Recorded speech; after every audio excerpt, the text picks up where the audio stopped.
예, 창세기 42장을 보면서 많은 생각을 하게 됩니다. 왜냐하면 우리가 하나님을 믿는다 하지만은 하나님께서 아브라함에게 약속을 하셨습니다. 아브라함에게 약속을 하셨는데 이 땅을, 그 가나안 땅을 지시하는 땅으로 가라. 내가 그 땅을 너희들에게 기업으로 주리라 하고 말씀을 합니다. 그리고 너의 후손이 진짜 엄청나게 번성하리, 하늘의 별과 같이 바닷가의 모래와 같이 엄청나게 번성하리라는 것을 말씀을 합니다. 그리고 너희들은 바로 복의 근원이 되어지리라고 얘기를 합니다. 그러면은 이 말씀을 통하여서, 이 약속을 통하여서 좋아하지 않을 사람이 없습니다. 그리고 이것을 어떻게 보느냐? 우리가 이 신앙생활을 할 때에, 우리에게 주어진 약속, 예수 믿으면 다 천국에 들어간다. 지옥에 들어가지 않고 천국에 들어간다. 예수 믿으면 하나님이 도와주시고 늘 함께하여 주신다. 이러한 우리가 약속들을 생각한다. 그와 같이 이들에게, 이 아브라함과 그의 후손들에게 이와 같은 약속이 주어졌습니다. 그런데 이것이 아브라함에게만 아니라 이삭에게 그대로 흘러내리고, 또 야곱은 이것을 붙들므로 하다못해 아버지를 속이고 형을 속이고 그러면서 이 약속을 붙들고 살아갑니다. 이 약속을 붙들고 살아가는데 야곱이 외삼촌 라반의 집에 갔다가 다시 베들로 돌아오기까지도 많은 유혹을 받습니다. 그 유혹은 야곱이 받는 그 유혹은 다른 유혹이 아니라 세상으로부터 다가오는 유혹입니다. 그러니까 바로 베들로 돌아오지 못하고 이제 여기저기서 세겜 땅에서도 시험 가운데 들 만큼 그 땅이 좋다고 생각하고 있었고, 그런데 하나님께서는 이렇게 야곱이 유혹을 받는 가운데서라도 하나님께서는 결국에는 이삭에게 베델로 다시 너 가졌던 처음 신앙으로 돌아오라고 얘기를 합니다. 그래서 결국은 이 야곱은 베델로 자기 식구들을 거느리고 베델로 돌아오게 되어집니다. 그런데 지금 현재 야곱의 형편이 어떠하냐? 이 야곱의 형편이 우리가 생각할 때에 라헬의 죽음을 맞이했어요. 그리고 이것은 야곱에 있어서 어떤 면에서는 굉장히 큰 충격입니다. 왜? 자기 사랑하는 아내니까. 그리고 라헬에게서 낳은 아들 바로 요셉과 베냐민이 있습니다. 그 요셉과 베냐민이 있는데 이 야곱이 결국에 요셉을 잃었다. 그러니까 요셉을 굉장히 사랑했는데 형제들이 요셉을 미워함이 되어지고, 그리고 요셉이 한동안에 꿈을 꾸었는데 자기의 형제들과 그 다음에 별과 달이 이제 자기를 향해서 절을 하더라 하고, 이상하게 그 형제들이 자기들 앞에 그 절을 하는 그 꿈을 꾸었는데 그것을 좀 이상하다 할 정도로 야곱은 그것을 생각하고 있었지만은 그 꿈이 확실하게 무엇이라는 것은 알지는 못하는 것이죠. 요셉도 알지 못하고 야곱도 알지는 못합니다. 그냥 그런 꿈을 꾸었다. 살다 보면 그런 꿈을 꿀 수도 있으니까 그렇게 생각하고 좀 이상한 꿈이다 하고 할 정도로만 아마 생각을 했던 것입니다. 그러나 이들이 늘 꿈을 생각하고 있었던 것은 아닙니다. 제가 지난번에 얘기했다시피 요셉도 이 꿈을 생각하면서 이 꿈 붙들고 살지는 않았습니다. 오히려 하나님 앞에 죄를 범하지 않으려고 하는 그런 마음 가지고만 하나님 앞에서 요셉이 살았던 것이죠. 그래서 야곱은 요셉을 잃었는데 이제는 그 다음부터 이제 요셉의 생애가 이제 등장을 하는데, 요셉은 이제 미움을 받아서 그 죽음에서 벗어나서 종으로 팔리게 되어집니다. 종으로 팔리게 되어지는데, 이제는 자기 아버지, 즉 자기 식구들과 함께 하지 못하고 혼자서 이제 팔리게 되어져서 혼자서 밑바닥 생활을 합니다. 종으로서의 삶을 살아갑니다. 그런데 요셉의 삶은 야곱은 지금 요셉을 잃어버림으로 말미암아서 죽었다고 생각함으로 말미암아서 굉장한 고통 가운데서 보냈지만은 요셉의 삶에 있어서는 요셉은 따로 떨어져서 혼자 살잖아요. 그 요셉의 삶은 어떠하느냐 하면은 거기에서 종살이를 하면서도 어떤 걸 느끼느냐? 하나님이 자기와 함께 하신다는 것을 느꼈습니다. 그리고 하나님께서 자신의 그 하는 일에 형통케 하신 것을 느끼는 거예요. 자, 보디발의 가정에 있어서도 종으로서 살지만은 하나님이 지금 나와 함께 합니다. 그러면은 우리가 흔히 생각할 때에 어떤 생각을 하느냐면은 내가 종으로 팔려왔다는 게 이건 말도 안 돼. 내가 왜 종으로 팔려와? 아버지의 사랑을 받고 나는 형들보다 착하게 살았는데, 정직하게 살았는데 내가 왜 종으로 팔려오느냐? 하나님이 오히려 잘못한 형들을 벌하셔야 되지 왜 내가 종으로 팔려오느냐? 우리는 얼마든지 그런 생각을 할 수가 있는 겁니다.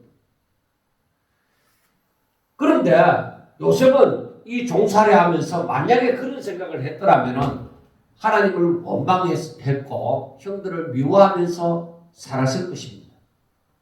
그런데 그런 부분은 전혀 보이지 아니하고 요셉은 그 종으로 팔려간 그 자리에서도 오히려 하나님의 어떤 다른 말로 하면은 하나님의 이름으로, 즉 하나님의 사람으로 사는 거예요. 그러니까 그 하나님께서는 요셉과 항상 함께 해주시고 즉 하는 일이 형통케 해주셨다. 자, 우리가 생각할 때 어떤 생각을 하냐면 하나님이 요셉과 함께하고 그를 형통케 하시면은 요셉이 거기서 출세를 해야 되지 않느냐? 요셉이 부자가 되어져야 되지 않느냐? 아니면 요셉이 종살이에서 빠져나와야 되지 않느냐? 그건 전부 다 뭐예요? 우리 인간의 생각이에요. 인간이 어떻게 생각하느냐? 하나님이 나를 사랑하시고 하나님이 나와 함께 하신다면은 이렇게 내가 종으로 사는 것은 이건 말이 안 되잖아. 그러니까 종살이에서 풀어주시든지 감옥에 들어갔으면 감옥에서 풀어주시든지 그렇게 해야 되는 거 아니냐는 겁니다. 물론 그렇게 생각할 수 있습니다. 바울과 실라가 감옥에 들어갔을 때에 바로 하나님께서 그걸 끌어내시잖아요. 그리고 그와 마찬가지로 그러한 일이 일어나야 될 것이지 않느냐. 예, 그렇게도 생각할 수 있지만은 그러나 하나님이 그렇게 아니할 수도 있다는 거예요. 중요한 것은 무엇이냐? 내가 종으로 팔려갖고 종살에서 벗어나든지 아니면 종으로 그 삶을 살든지 간에 중요한 것은 뭐냐? 하나님이 지금 나와 함께 하시느냐 하시잖아요. 하나님의 임재를 체험하는 거예요. 중요한 게 그거예요. 내가 부자가 되어졌든지 가난한 자가 되어졌든지 내가 출세를 했든지 다른 사람들 손가락질을 받는 자리에 있고 또 환난을 당하든지 간에 중요한 것은 하나님이 지금 나와 함께 하시냐 이걸 알아요. 그런데 요셉은 종살이하는 가운데서라도 하나님이 함께 해주시고 그를 형통케 해주셨다 이 말이에요. 자, 그러면은 종살이하는 것뿐만 아니라 제수로 감옥에 들어가 있을 때도 하나님은 요셉과 함께 하여 주시고 그리고 거기에서도 형통케 하여 주셨더라 이 말입니다.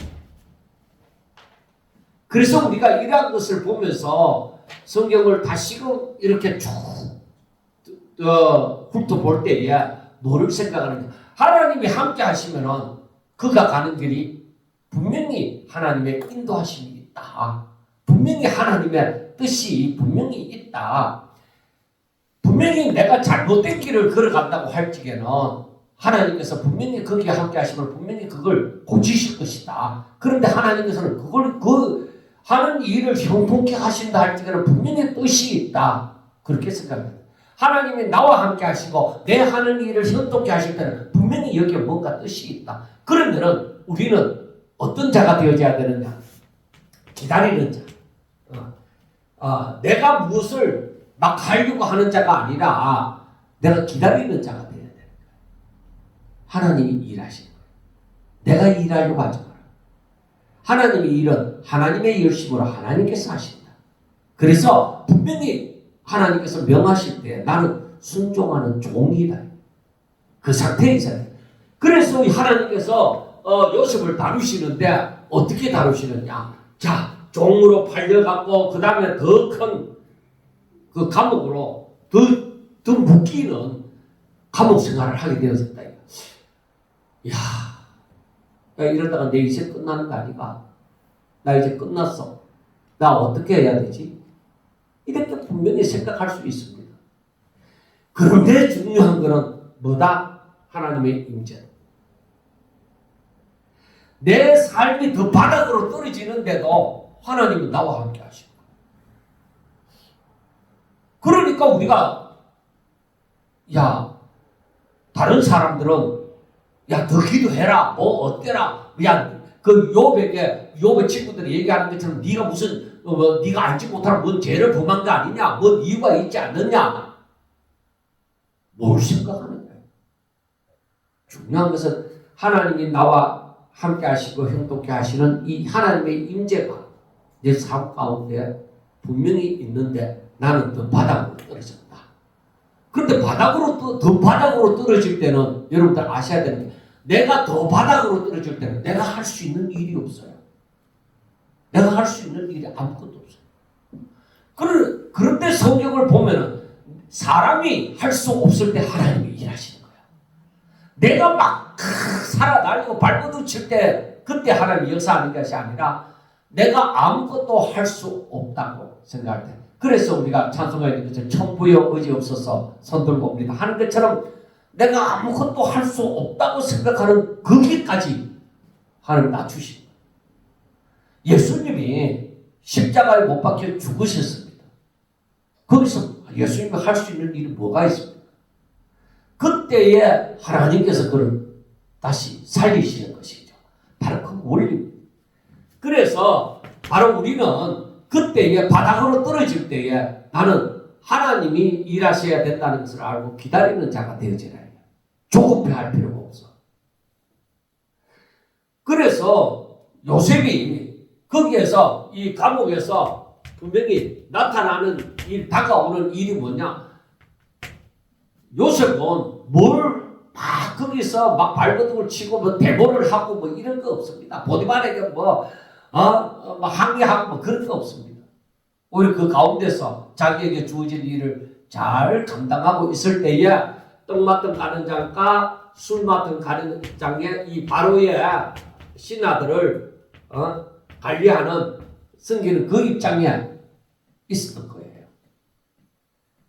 그런데 여기에서 그러면은 요셉이 뭘 대단한 걸 기대하고 했느냐? 아니, 자기의 주어진 일에 열심히 하다 보니까 어느 날 그러니까 이게 바로 하나님의 섭리 가운데 있는 것이죠. 하나님은 일하신다니까. 나는 아무것도 모르고 나는 무엇을 할 수 있는 게 없고 그냥 내 주어진 일을 하는데 하나님이 일하신다니까. 나로 하여금 가만히 두게 하시고 하나님이 일하신다.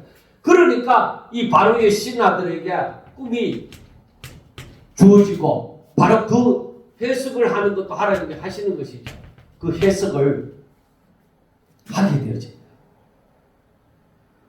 그리고 자기가 그 요셉이 뭐 내가 하겠다, 내가 저 사람들 꿈을 꾸면 내가 해석해줘야지 뭐 이런 억지가 아니라 순적히 하나님의 일은 그 기다리게 되어질 때에 순적히 그 일을 만나고 그 일을 하게 되어집니다. 그래서 그걸 해석하게 되어지고 떡 맡은 가는장이 죽고 이제 술 맡은 가는장이 이제 다시 회복되어지면은 요셉이 나를 기억해 달라고 얘기를 하죠. 나는 지금 억울하게 여기 돌아 있지만 나를 기억해 달라고 얘기를 하는 거예요. 그런데 술 맡던 가는자는 그걸 2년 동안이나 기억하지 않죠. 그러면은 우리 사람은 어떻게 생각하느냐면은 답답하죠. 저 사람이 바로 왕한테 조금 좀 잘 내가 그 꿈 해석해 준 대로 되어졌으면 나를 좀 생각해갖고 좀 해줬으면 좋겠는데 막 어떤 의미에서는 원망도 되어지고 막 연락 한번 하고자 하는 그런 마음도 생기고 이래 하는데 세월은 그냥 흘러간 거예요. 세월은 그냥 흘러갔는데 때가 되어집니다. 하나님의 때, 이 때는 뭐 어쩌다가 생긴 것이 아니라 이 때는 바로 하나님의 때예요. 하나님이 나타내시고자 하는 그때예요. 그때가 되어져서 바로가 꿈을 꾸게 되어진 거죠. 바로 그 전에 만약에 술 맡은 가는장이 요셉을 생각해서 바로에게 얘기해갖고 많이 끄집어 내줬다면 이 일은 일어나지 않았습니다. 그러나 이 때가 되어져서 바로가 그 애굽의 그 현인들한테 뭐 꿈을 해석하라고 막 얘기를 해도 저들은 꿈을 해석할 수 없는 거야. 당연히 해석할 수 없는 꿈을 하나님이 주셨으니까. 그리고 그 꿈을 해석하고 싶도록 2번이나 꿈을 꾸게 하여 주셨으니까.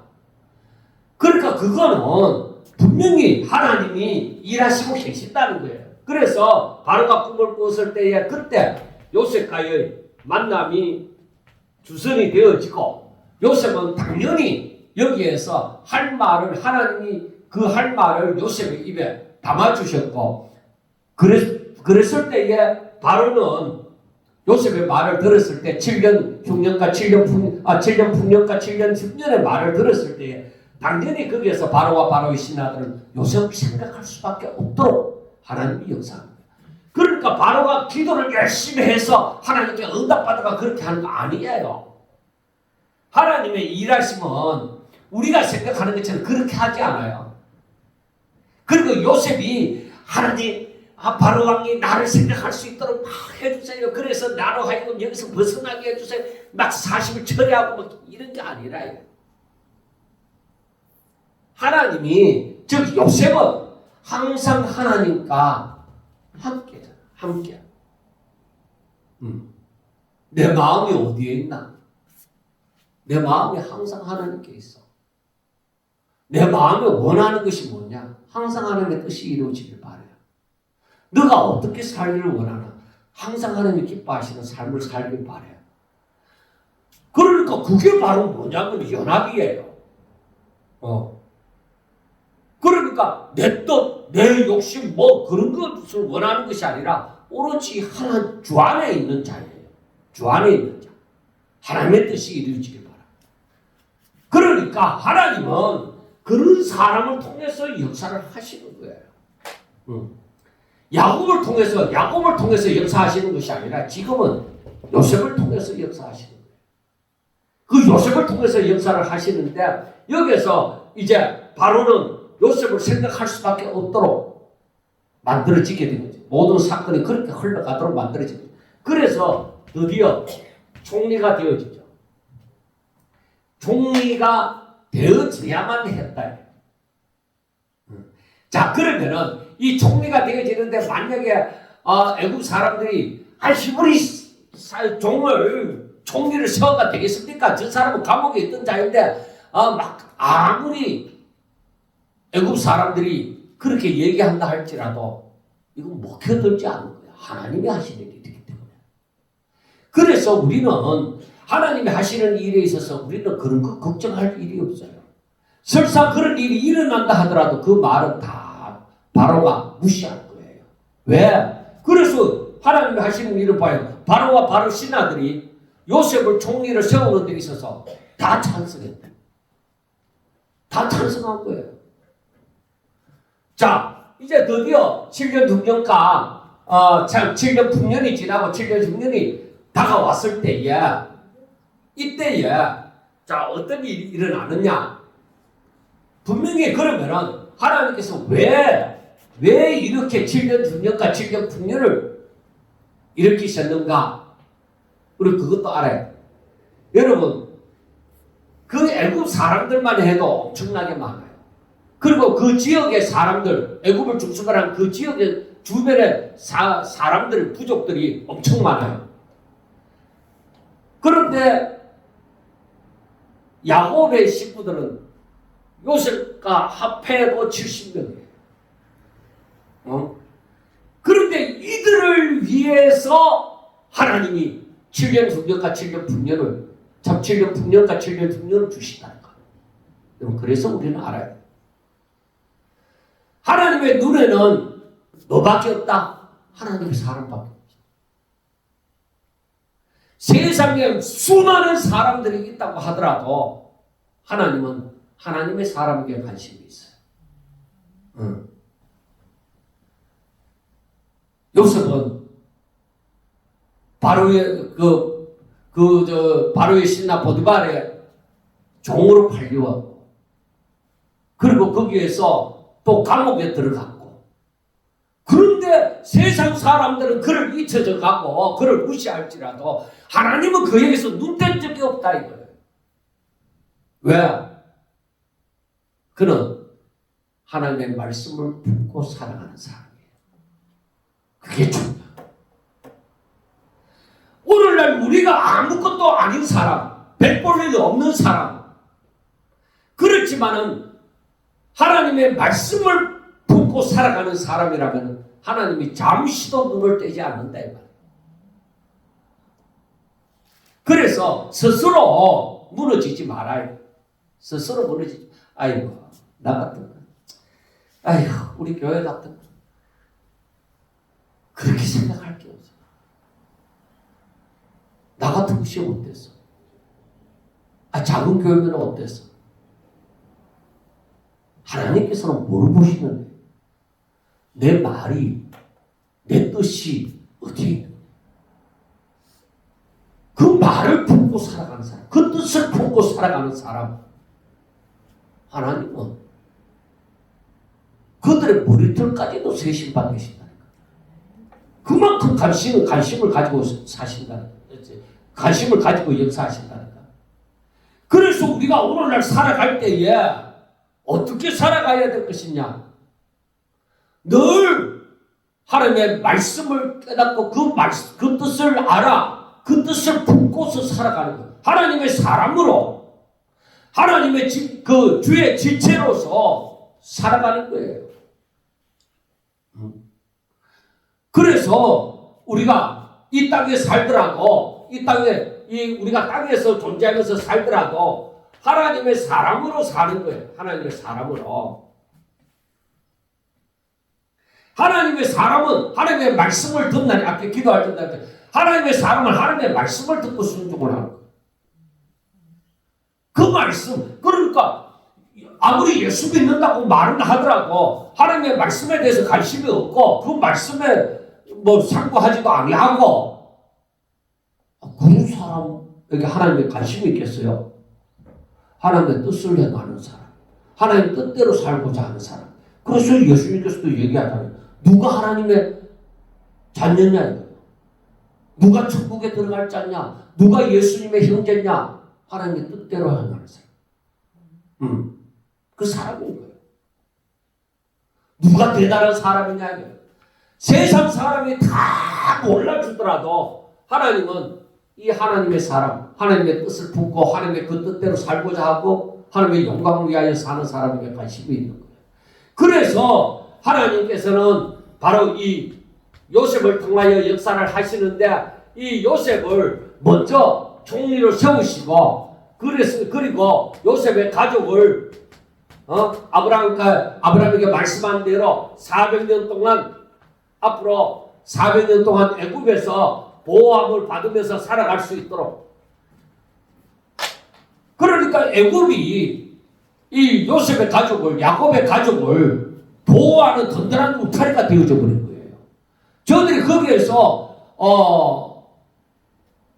종살이를 한다고 할지라도 오히려 하나님께서는 그들의 숫자가 엄청나게 불어나도록 애굽이 두려워할 것, 바로 왕이 두려워할 만큼 숫자가 번성하도록 만들어버리고, 그리고 애굽은 그들은 울타리가 되어져 있는 거예요. 아무도 그들을 침략할 생각을 안 하는 거야. 400년 동안. 애굽에서 종살이 하고 있으니까. 그런데 여기에서 종살이 하다가 하나님의 때가 되어져서 하나님께서 모세를 세우사 출애굽하도록 하자. 그리고 저들의 믿음이 드러나게 해서 결국에는 이들이 믿음으로 가나안을 점령하도록 그렇게 하시는 거예요. 자, 우리가 지금 보는 것은 지금 그 과정 속에, 지금 42장은 그 과정 속에 있음을 보는 거예요. 자, 야곱이 만약에 흉년을 만나지 않았더라면 애굽에 내려갔겠느냐? 안 내려갑니다. 야곱은 가나안을 약속의 땅으로 받았기 때문에 쉽게 애굽으로 가지 않습니다. 하나님께서 그쪽으로 불러주셨기 때문에. 자, 그래서 이것은 애굽으로 인도하기 위한 하나님의 승리입니다. 이 일을 일으키신 것이죠. 그 야곱의 가족이 기근이 아니었더라면 결코 애굽으로 가지 않았을 것입니다. 그래서 야곱이 이제 나중에 애굽으로 내려가는 데 있어서 큰 이 결단을 내려야 되는데, 야곱에게는 하나님이 지켜주신다는 믿음도 있지만 또 한편으로는 불안한 감도 있었습니다. 거기에 요셉이 총리로 있었기 때문에 아마 야곱이 큰 결단을 내리고 갈 수 있었지 않느냐 하는 것을 볼 수가 있습니다. 자, 이 모든 것은 뭐예요? 이러한 하나님의 승리를 다 실현시키기 위한 그 일이다. 그렇게 우리는 볼 수가 있습니다. 자,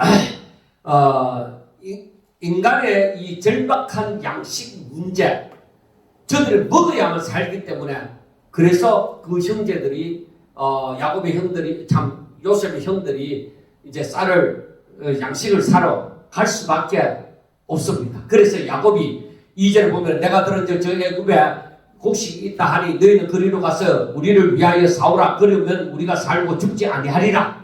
자, 너희들이 우리가 갈 수밖에 없다. 여기 가만 앉아갖고는 굶어 죽을 수밖에 없다. 하나님이 그렇게 만들어 버렸어요. 그만큼 흉년이 심하도록 만든 거예요. 그냥 양식이 없으니까 우리 그거 가서 사 먹자 이런 게 쉽게 안 나와요. 어째든지 안 내려가는데 내려갈 수밖에 없도록 하나님께서 만든 거예요. 그래서 야곱이 야, 너희가 이렇게 있으면 어떻게 하냐? 저 애굽에 양식이 있다 하니까 그 사러 가야 되지 않겠느냐? 하고 얘기를 합니다. 그런데 거기에는 벌써 뭐예요? 하나님이 그 가운데 계신 것이죠. 자, 그래서 10사람이 애굽에 이제 곡식을 사러 갔습니다. 자, 여기에서 이제 베냐민을 이제 언급을 합니다. 4절에 보면은 왜 요셉은 죽었고, 이제 야곱이 생각할 때 요셉은 죽었고, 이제 그 자기의 사랑하는 아내 라헬의 아들 중에는 베냐민만 살아남았는데, 베냐민은 또 보냈다가 어떻게 될지 모르니까 항상 자기 곁에 이제 떼어놓기보다 자기 곁에 두길 원했죠. 그래서 베냐민을 보내지 않았습니다. 그래서 이제 많은 사람들이 이제 애굽에 양식을 사러 가는데 그들 가운데 요셉의 형들도 있을 거예요. 그러니까 세상이 움직이는 걸 바라볼 때에 요셉의 형제들이 쉽게 하나님의 뜻을 깨달을 수 있는 게 아닙니다. 왜? 이 지금 흉년이 들어서 사람들이 다 양식 사러 애굽으로 가는 중에 자기들도 갔으니까 쉽게 그걸 깨달을 수 있는 것은 아니었습니다. 자, 요셉이 총리로 거기에서 곡식을 팔고 있는데 요셉의 형들이 딱 왔어요. 요셉의 형들이 와서 그 앞에서 엎드려서 절을 하는 거예요. 자, 여기서 요셉이 보고 형들인 줄 아나 모르는 체하고 엄한 소리로 그들에게 말하되 너희가 어디서 왔느냐? 그들이 이르되 곡물을 사려고 가나안에서 왔나이다. 요셉은 그의 형들을 알아보았으나 그들은 요셉을 알아보지 못하였더라. 자, 여러분, 요셉의 형들이 의도적으로 야, 요셉의 꿈에 우리가 절한다고 했는데 그 요셉을 알아보고 요셉 앞에 절하고자 했는 그거 아니에요. 이거는 양식을 살아간 사람들이 그 나라의 총리 앞에 당연하게 절하는 것은 아주 당연한 일입니다. 자, 여러분, 하나님이 우리에게 꿈을 주시고 하나님의 뜻이 계셔서 그 뜻을 이루시고자 할 때에 막 무리해서 억지로 막 만들려고 하지 마세요. 하나님이 자연스럽게 그게 되도록 하시고, 그리고 우리들에게 필요한 것은 뭐예요? 믿음으로 사는 것이 필요해요. 여리고성이 무너질 때에, 여러분, 여리고성이 무너질 때에 오직 믿음을 가지고 하나님의 말씀대로 순종해 갈 때에 그 초롱성벽이 무너지는 거예요. 초롱성벽을 깨기 위해서, 무너뜨리기 위해서 막 일일이 조금씩 금을 내놓고 막 그런 거 아니에요. 하나님께서 이미 그 땅을 주시고자 하셨고, 이제 이 이스라엘 백성들은 믿음으로 순종만 하면 되는 거예요. 그죠? 자, 여기에서도 마찬가지예요. 이 요셉의 꿈에 이 형들이 다 절을 하더라는 것이죠. 그래, 요셉이 이제 뻣뻣하게 서 있는 형들 보고 당신들 내 앞에 절을 하라, 뭐 이렇게 하는 거 없어요. 자연스럽게 하나님의 일은 자연스럽게 이렇게 일어나는 거예요. 그래서 이 요셉은 그 형들을 알아봤죠. 근데 요셉의 형들이 왜 못 알아봤을까요? 감히 모르는 거야. 설마 요셉이 종으로 팔렸는데 총리가 됐겠느냐 이거예요. 감히 모르는 거죠. 그래서 이 꿈을 생각할 때 요셉의 형들이 야 이놈아, 그 꿈이 그대로 이루어지겠느냐 하고 비웃었는데 오히려 자연스럽게 성취되어지는 것을 보게 되어집니다. 자, 그리고 요셉이 형들을 모른 척한 이유는, 그거는 어떤 의미에서 형들이 회개할 수 있는 그런 시간으로 이끄는 하나의 방법이죠. 그리고 어떤 의미에서는 이 요셉이 형들을 알고자 함이죠. 저들의 마음이 지금 어떻게 되어졌을까 하는 것이죠. 그래서 구절을 보면 요셉이 그들에게 대하여 꿈을 생각하고 그들에게 이르되 너희는 정탐꾼이라 이 나라에 틈을 엿보려고 왔노라. 그 꿈 생각하면서 지금 그 얘기를 하는 거예요. 그러니까 이 9절에서부터 17절 말씀은 형들을 시험하는 장면이 아니라 하나님께서 그 형들이 자신의 죄를 깨닫고 회개하고 그리고 저들이 회복되어지는 역사를 시작하는 이 어떤 전환점이라고 볼 수가 있는 거예요. 자, 왜 요셉은 형들을 9절이나 12절이나 14절을 보면은 왜 정탐꾼으로 몰았을까 하는 것입니다. 그것은 형들이 자기 자신들을 더욱더 확실하게 돌아볼 수 있는 계기를 만들어주는 거예요. 그래서 형들의 죄를 깨닫게 하기 위함이고, 그리고 형들의 마음에 그 형제의 사랑에 대한 진정성을 알아보기 위함이고, 꿈의 성취를 완전케 하기 위함이라고 우리는 볼 수가 있습니다. 자, 여기서 보면 그들이 그에게 이르되 내 주여 아니니이다. 당신의 종들은 공물을 사러 왔나이다. 우리는 다 한 사람의 아들들로서 확실한 자들이니 당신의 종들은 정탐꾼이 아닙니다. 그러니까 우리는 형제로서 이렇게 양식을 사러 왔지 정탐꾼으로 다 다른 어떤 뽑혀갖고 그렇게 온 사람이 아닙니다 하는 것을 얘기합니다. 그리고 12절에서는 요셉이 그들에게 이르되 아니라 너희가 이 날의 틈을 엿보러 왔느니라. 그들에게 이르되 당신의 종 우리들은 12인제에서 가나안 땅 한 사람의 아들 됩니다. 막내 아들은 오늘 아버지와 함께 있고 하나는 없어진다이다. 이제 베냐민에 대한 소식을 듣게 되는 거죠. 아, 베냐민이 살아있구나 하고 알게 되어집니다. 요셉이 그들에게 이르되 내가 너희에게 이르기를 너희는 정탐꾼이라 한 말이 이것이니라. 너희는 이같이 하여 너희 진실함을 증명할 것이라. 바로의 생명으로 맹세하노니 너희 막내 아우가 여기 오지 아니하면 너희가 여기서 나가지 못하리라. 너희 중 하나를 보내어 너희 아우를 데려오게 하고 너희는 같이 있으라. 내가 너희의 말을 시험하여 너희 중에 진실이 있는지 보리라. 바로의 생명으로 맹세하노니 그리하지 않으면 너희는 가연 정탐꾼이니라. 그들을 다 함께 3일을 가두었더라. 그러니까 이 자기를 파는 그 형들이잖아요. 그러니까 자기 동생에 대해서는 어떤 마음을 갖고 있는지 그걸 알고자 함이죠. 시험하고자 함이죠. 그래서 18절부터 그 25절 사이에 보면은 요셉의 이제 시험이 이제 자비로움으로 바뀌고 형들의 이제 그 내면의 세계에서 막 요동치면서 양심의 재책을 깨닫게 되어지고 하나님의 섭리가 본격적으로 그들 가운데 일어나는 겁니다. 그런데 우리가 이 18절에서부터 25절 말씀을 보면서 탁 알아야 되는 게 하나님의 은혜가 임하려면은 내게서 먼저 내 자신을 돌아볼 수 있는 그 마음이 열려져야 돼요. 아, 내가 죄인이야. 내가 연약하구나. 내가 부족하구나. 내 힘으로서는 아무것도 할 수 없구나. 이걸 깨달아야 되는 거야. 그게 깨달아져야 하나님의 은혜가 임한다는 거야. 그래야 하나님을 의지할 수 있으니까. 교만한 마음을 가지고 야, 내가 지금까지 이랬으니까 안 되는 거야. 내가 지금부터는 더 열심히 해서 어떻게 해봐야지. 아니, 전적으로 하나님을 의지하는 진짜 내가 죄인이다 하는 것을 깨닫는 이 회개의 역사가 하나님의 은혜 받는 그 시초가 되어지는 거예요. 그래서 여기에서 보면은 이제 요셉이 이들을 정탐꾼으로 몰아붙여가 3일 동안 이제 감옥에 집어넣어 버리는 거죠. 다 가두어 두버리죠. 아마 그동안에 저는 이 말씀을 어떻게 생각하냐면 자신을 돌아볼 수 있는 시간이 필요하다. 사람들은 금방 뭐 하달짝 순간적으로 뭐 어떻게 그게 아니라 자신을 돌아봄으로써 이제 18절부터 보면은 사흘 만에 요셉이 그들에게 이르되 나는 하나님을 경외하노니 너희를 이같이 하여 생명을 보존하라. 저는 이 말씀에 대해서 굉장히 놀라움을 느끼는데 이 요셉의 형들은 여기에 대해서 어떻게 느꼈는지 잘 모르겠어요. 왜냐하면 애굽의 총리가 우상을 섬기는 나라가 우상도 여러 우상을 섬기는 나라의 총리가 나는 하나님을 경외하는 자라. 놀랍지 않습니까? 우리가 어디 가서 저 무슬림 국가에 가서 그 무슬림의 어떤 나라의 총리가 나는 진실로 하나님을 경외하는 자입니다. 그러면 우리가 깜짝 놀라잖아.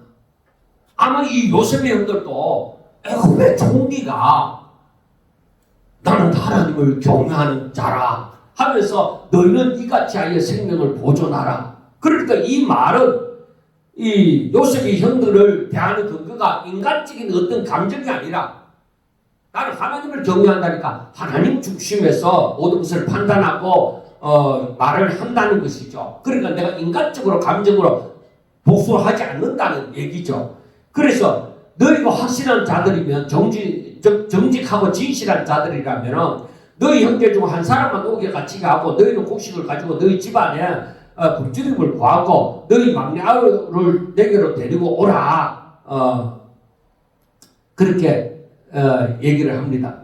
그러니까 16절에는 뭐냐면 너희 중 하나만 가서 베냐민을 데리고 오라 했는데 여기 19절에서는 다 가고 한 사람만 오게 갇히고 이제 정반대로 되어진 것이죠. 그래서 곡식을 가지고 와가 집안에 굶주림을 구하고 너희 막내 아우를 데리고 오라. 그러니까 요셉이 저들을 시험하는 조건을 굉장히 완화시켰습니다. 그러니까 여기에서 어떤 의미에서는 하나님의 그 자비로우심을 나타내 보여주는 것이 되어집니다. 그러면은 너희 말이 진실함이 되고 너희가 죽지 아니하리라 하니 그들이 그대로 하니라. 그들이 서로 말하되 이제 21절에 보면은 우리가 아우의 일로 말미암아 범죄하였도다. 그가 우리에게 애를 할 때에 그 마음의 괴로움을 보고도 듣지 아니하였으므로 이 괴로움이 우리에게 임하였도다. 그래 이게 뭐냐면은 자신의 죄에 대해서 깨닫는 거야. 죄를 자각하는 거야. 우리가 이런 죄를 본다. 그때 아우가 애를 할 때 우리가 살려줘야 되는데 바로 우리가 그렇게 하지 않으므로 바로 우리가 그 벌을 받는 거야. 그래서 죄를 깨닫고 회개하는 이 모습이 보여지는 거예요. 여러분 이 단계에 우리는 어떤 일이 있더라도 이 단계에 무조건 들어가야 돼요. 이 단계를 거치지 않고서는 하나님의 은혜가 어떻게 임하느냐. 항상 하나님 앞에 나의 모습 바라봐야 되는 거예요. 내가 아무것도 할 수 있는 게 없구나. 하나님이 내게 은혜를 베풀지 않으시면, 하나님이 나를 도와주시지 않으시면 나 아무것도 할 수 없구나. 그래서 그래서 만약에 힘 있는 자가, 즉 내가 부자가 되어져서 지식으로 부자되고 물질로 부자되고 건강으로 부자되고 무엇든 것으로 부자가 되어져서, 즉 힘이 있는 자가 되어져서 이러한 하나님의 은혜를 깨닫는다면, 나 하나님이 해주시지 않았으면 나 지금 내가 있을 수 없어. 지금도 마찬가지야. 지금 내가 아무리 힘이 있다고 하더라도 하나님이 날 도와주시지 않으시면 나 이거 아무것도 아니야. 하루아침에 다 날아갈 거야. 나는 오로지 하나님이 도와주셔야 돼. 그래서 많은 것을 가졌으면 그 많은 것을 감당할 수 있는 은혜를 하나님 앞에 엎드려 구해야만 된다. 그런데 사람들은 쉽게도 교만해져요. 이거는 진짜 큰 은혜를 받지 아니하고는 여기에 도달하지 못하는 것입니다. 그래서 여기에서 보면은 그 마음의 괴로움을 보고도 듣지 아니하였으므로 이 괴로움이 우리에게 임하도다 하고 얘기를 하잖아요. 그리고 이제 그 형제들의 그 죄의식이 이제 일어나는 거죠. 자, 이 내게서 제2의 고백이 되어질 때는 벌써 우리가 개인적으로 성경을 읽으면서 아니면 기도하면서 내게서 제2의 진심으로 제2의 고백이 되어질 때는 그 제2의 고백이 되어지는 순간에 분명히 나는 벌써 새 힘을 얻는 거예요. 회복의 시작이 되는 거예요. 그래서 하나님이 내게 이런 마음을 주셨다는 것은 하나님이 나를 사랑합니다. 그래서 나에게 회개의 역사를 일으키고 이 죄를 깨닫게 해주시는 거야. 그래, 내가 하나님의 그 성령의 역사에 내가 순종하자, 내가 순복하자, 하나님 뜻대로 살자, 그런 마음이 생겨야 돼. 그래 22절에 르우벤이 그들에게 이르되 내가 너희에게 그 아이에 대하여 죄를 짓지 말라고 하지 아니하였느냐. 그래도 너희가 듣지 아니하였느니라. 그러므로 그의 핏값을 치르게 되어졌다. 그래 이제 이 죄의 결과에 대한 인식이 르우벤은 더욱더 확실하게 되어졌죠. 그리고 그들 사이에 통력을 세웠으므로 그들은 요셉이 듣는 줄 알지 못하였노라. 그리고 요셉은 이 얘기를 다 듣고 이제 있는 것이죠. 그랬을 때에 이제 24절을 봐요. 요셉이 그들을 떠나서 울고 다시 돌아와서 그들과 말하다가 그 중에서 시몬을 끌어내어 그들 눈앞에서 결박하고 하고 얘기합니다. 자, 요셉은 하나님의 사람이잖아. 그리고 형들의 마음이 지금 상태가 어떤지 그것을 알고자 했잖아. 그런데 이들이 지금 3일 동안 같이 있다가 나와서 이들이 말하는 것을 들을 때야 회개하는 거야. 자, 우리가 요셉이 들었다고 하지 아니하고 하나님이 지금 이 광경을 본다고 할 때야 얼마나 기뻐하시겠느냐. 여러분, 우리가 열왕기상을 보면서 이 아합이 하나님의 심판에 엘리야로부터 하나님의 심판의 소리를 들었을 때에 스스로 적비하여 이 발걸음을 조심해서 움직였잖아요. 하나님이 그걸 보고도 그 재앙이 아합의 때 내리지 않고 그 자식 때에 내려진다고 했잖아요. 그런데 지금 이 요셉의 형들이 이렇게 회개하는 이 일이 일어났을 때 하나님이 어떻게 했느냐 이거예요. 그래서 우리는 생각해야 돼요. 내 마음이 하나님께로 열려져서 내가 하나님의 도와주심이 없으면 내 인생이 아무것도 아니구나. 하나님이 나를 도와주셔야만 되는구나. 그래, 하나님을 믿고 살자. 내가 하나님의 약속의 말씀을 붙들고 살자. 이렇게 되어졌을 때, 이런 결단을 내렸을 때 하나님이 나를 어떻게 보겠느냐 이거예요. 하나님이 엄청 기뻐하겠다. 그렇다고 해서 교만하라는 얘기가 아니라 정말로 하나님의 그 기뻐하심을 내가 마음에 품으면서 그래, 이러한 삶을 살자. 항상 하나님을 의지하면서 살자. 그런 마음을 가져야 되는 것이죠. 그리고 요셉은 이제 눈물을 흘리는 것은 하나님의 일하심을 보는 거죠. 그리고 그 꿈을 생각할 수가 있게 되어지죠. 아, 하나님께서 옛날에 17살 때 보여준 그 꿈이 이제서 이렇게 이루어지구나. 이 하나님의 승리를 요셉은 이제 깨닫기 시작하는 것이죠. 그러니까 그 형들이 깨닫지 못하는 것을 요셉은 깨닫잖아요. 이 차이가 뭔지 압니까? 영적으로 깨어있는 자와 깨어있지 못한 자의 차이예요. 똑같이 요셉은 꿈을 꾸었고 요셉의 형들은 그 꿈에 대해서 얘기를 듣고 비웃었고, 그런데 이 일이 일어나도 요셉은 이미 먼저 이걸 깨닫는 것이죠. 그런데 이제 형들이 드디어 자기의 죄의식을 깨닫고 있다는, 죄의식을 가지고 있다는 것에 대해서 요셉은 너무너무 감사했던 것이죠. 그래서 요셉이 이제 시몬을 끌어내어서 그들 눈앞에서 결박을 합니다. 자, 왜 르우벤이 아니고 시몬이냐? 우리가 이걸 생각할 수가 있는데, 르우벤은 뭐요? 처음에 요셉이 이제 요셉을 죽이고자 할 때 죽이지 말자, 그렇게 얘기를 한 거예요. 그 유다는 또 죽이지 말고 팔자고 했던 사람이고, 그리고 르우벤은 항상 요셉에 대해서 자기가 장자들을 잃었지만은 장자와 같이 그렇게 한 거예요. 그래서 르우벤이 아니라, 여기서 어떤 의미에서는 대표가 르우벤이 되어지는데 르우벤이 아니라 시몬이 아마 요셉을 죽이고자 하는 때에 주동이 되어졌던가 봅니다. 그래서 그 다음 분이 시몬이 이제 그게 갇히게 되어지고, 자, 요셉은 베풀 수 있는 것을 다 베풉니다. 곡물도 자리에 가득 채워지고 돈도 도로 담아주고 그렇게 한 것이죠. 그러니까 이 회개함은 하나님의 은혜를 받을 수 있는 그 문을 여는 것과 마찬가지예요. 그래서 세례 요한이나 예수님이 오셔서 회개하라 할 때에 저 회개가 천국 문을 여는 겁니다. 그리고 우리가 살아갈 때도 내가 내 자신을 하나님 앞에서 돌아보고 내 자신의 그 죄를 깨닫고 하나님 앞에 엎드리는 거, 하나님께로 마음문을 여는 거, 이게 천국 문을 여는 것이다. 그래서 우리의 마음에 회개가 일어나는 것은 바로 하나님의 은혜다. 나에게 복을 주시고자 합니다. 하는 것을 깨달으시기를 바랍니다. 자, 그 다음 26절을 보면은 그들의 곡식을 나귀에 싣고 그곳을 떠났더니 한 사람이 여간에서 나귀에게 먹이를 주려고 자루를 풀고 본즉 그 돈이 자루하기에 있는지라 그가 형제들에게 말하되 내 돈을 도로 넣어도다 보라 자루 속에 있도다. 이에 그들이 혼이 나서 떨면서 돌아보며 말하되 하고 얘기합니다.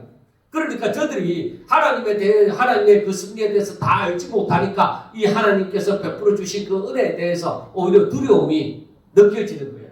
오늘날도 우리가 마찬가지예요. 하나님의 은혜가 임했지만은 이게 무슨 도리어 큰 재앙이 임하는 것이 아니냐, 이렇게도 생각할 수가 있습니다. 그러나 중요한 것은 무엇이냐? 그런 때라도 우리가 깨달아야 되는 게, 내가 하나님께로 마음문이 열려졌다 하면 아무 염려하지 말라는 거예요. 내 마음이 하나님께로 열려지시면 걱정하지 말라는 거예요. 내 마음이 하나님께로 열려져서 하나님이 연락이 되어지면 사탄이 틈타지를 못하는 거예요. 그래서 그 결과로 여러 가지로 이제 이 사건이 전개되는 것을 이제 보게 되어지는데, 그들이 서로 돌아보면서 말하되 하나님이 어찌하면 이런 일을 우리에게 행하셨는가 하고 얘기를 합니다. 그러니까 어떤 의미에서는 단순한 불평이 아니라 이 양심의 깨달음이 더 깊어진 것이죠. 하나님에 대해서 생각함이. 그래서 29절에서는 그들이 가나안 땅에 돌아와 그들의 아버지 야곱에게 이르되 그들이 당한 일을 자세히 아뢰되 그 땅의 주인인 그 사람이 엄하게 우리에게 말하고 우리를 그 땅에 대한 정탐꾼으로 여기기로 우리가 그에게 이르되 우리는 확실한 자들이요 정탐꾼이 아니니이다. 우리는 한 아버지의 아들 12형제로서 하나는 없어지고 막내는 오늘 우리 아버지와 함께 가나안 땅에 있나이다 하였더니 그 땅의 주인인 그 사람이 우리에게 이르되 내가 이같이 하여 너희가 확실한 자들임을 알리리니 너희 형제 중 하나를 내게 두고 양식을 가지고 가서 너희 집안에 굶주림을 구하고 너희 막내 아우를 내게로 데려오라. 그러면 너희가 정탐꾼이 아니요 확실한 자들임을 내게 알고 너희 형제를 너희에게 돌리리니 너희가 이 나라에서 무역하리이다 하되이다. 자, 여기에서 볼 때에 야곱은 가문의 위기를 느끼는 거예요. 왜냐하면 양식은 없지. 양식을 사와야만 먹지. 요셉은 잃었지. 자칫하면 이제 베냐민까지도 잃을 수 있지. 시몬도 잡혀있지. 우리 가문이 여기서 망하나. 왜? 하나님은 그 자손을 번성케 하신다고 했는데 번성케 하는 게 아니라 여기서 망할 것 같은 하나씩 하나씩 사라지는 것 같은 그런 기분, 그런 두려움을 느낄 수가 있는 것입니다. 그래서 야곱은 얼마든지 여기서 위기 상황을 누릴 수가 있는 것입니다.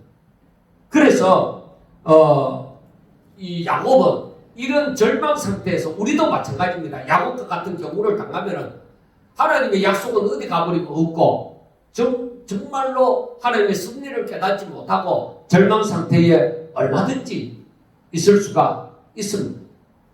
그런데 여러분, 제가 항상 아까도 얘기를 했지만 하나님이 지금 나에게 이런 환난 가운데, 야곱을 환난 가운데 두셨다 이 말이에요.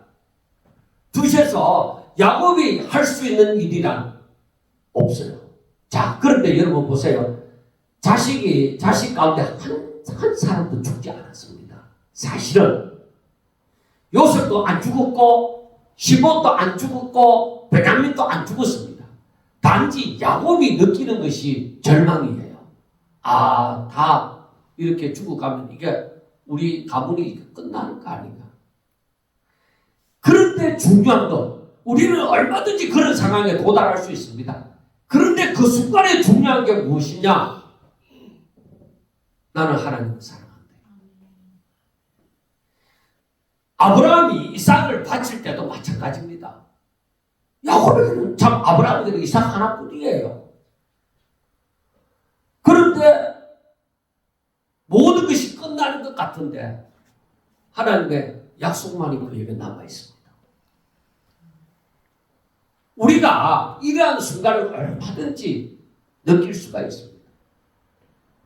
그래서 우리는 내가 다 잃는다 할지라도, 다 잃는다 할지라도 하나님이 나와 함께 하신다면 나는 여기서 실망하지 않겠나이다 하는 그 믿음이 필요합니다. 그래, 그게 뭐냐면 요셉이 종으로 있을 때나 제수로 있을 때나 그 가운데서도 하나님, 요셉의 마음은 하나님께로 열려 있었고 어떻게 일하실지 모르지만 요셉은 하나님께로 마음이 열려 있었고, 그리고 하나님은 그의 삶 가운데 아니 계신 적이 없다는 겁니다. 하나님이 지금까지 우리들을 사랑하여 주시고 우리를 여기까지 인도하여 주시고 우리 마음이 하나님께로 열려지고 하나님 앞에 더욱더 충성되기를 바라는 마음이 내게 더 가득하고 때로는 넘어지더라도 하나님을 향한 마음이 있다고 할 때에 절망하지 말아요. 하나님은 때로는 우리가 굽히지 못하고 내 인간적인 뭐가 남아있을 때에 하나님께서 야곱의 한두 편을 치듯이 쳐버리는 거예요. 그거 붙들지 마라. 네 힘으로 한다고 생각하지 마라. 네 그것 가지고 네 살려고 하나. 야, 하나님이 그것 때문에 뭐 하나님의 일을 이루고 그것 때문에 하나님의 일을 못 이루고 그러지 싶냐? 하지 마라.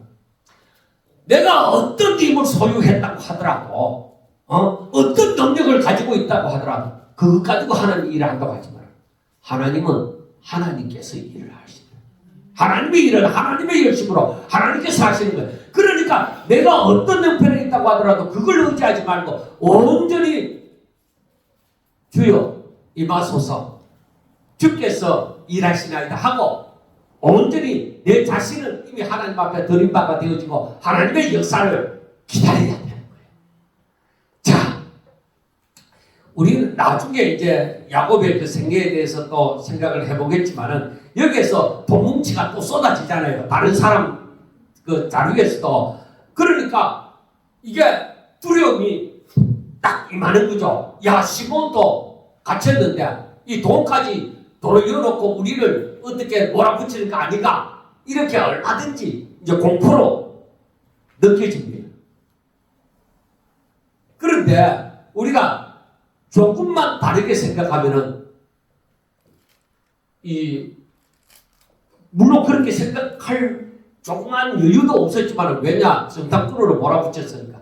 그러나 하나님이 하시리이다 하고 믿고 나아가면은 이것도 아무 문제가 되어지지 않으려고 봅니다. 그래서 루벤이 아버지에게 이제 여기에서 36절에는 그들이 그들의 아버지 야곱이 그들에게 이르되 너희가 나에게 내 자식들을 이렇게 하도다. 요셉도 없어지고 시몬도 없어지기를 베냐민도 또 빼앗아 가고자 하니 이는 다 나를 해롭게 함이로다.